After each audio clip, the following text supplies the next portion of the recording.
Now it is time to turn our heads to Russia. It feels like the Cold War all over again.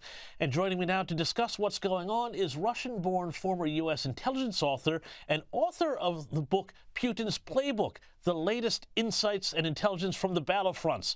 She's Rebekah Koffler, and her next book, Trump's Playbook, will be released by Australia's Wilkinson Publishing in the summer of this year. Rebekah, thanks so much for coming on the U.S. Report. Always a huge pleasure.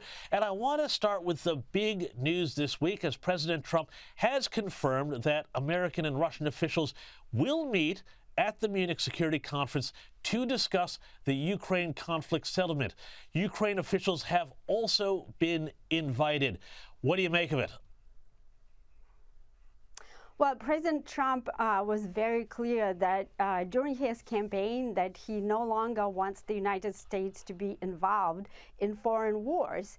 And if the Russia-Ukraine war were to continue, and if the United States and NATO members were to continue providing weaponry and cash to Ukraine, we would be in World War III. And that is because Putin developed a very dangerous doctrine called escalate to de-escalate, which calls for using tactical nuclear weapons to de-escalate and end the conflict on his terms. Well, President Trump just announced that he will meet Putin's requirement, which is that Ukraine will not be part of NATO, and Putin will be able to keep 20% of Ukrainian territory. But let's just not think that Trump is handing Putin a victory here, because Trump is a master strategist. He's playing a very long game. He's playing a strategic game, and we will get out of Putin what we need in order to secure our homeland, the U.S. homeland, and in order to make Europe self-sufficient and provide for their own security on the Eurasian Peninsula.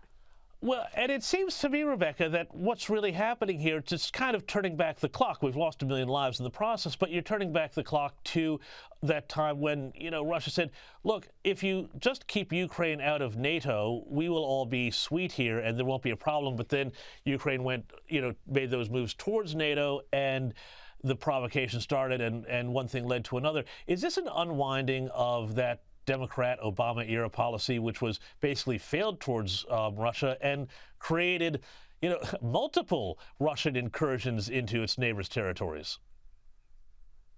Exactly.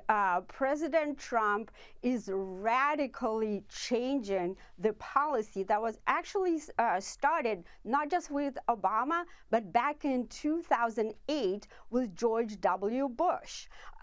It was a very unwise idea to try to bring in former Soviet satellites like Ukraine, Georgia, Moldova into NATO, and that's effectively what Bush aimed to do.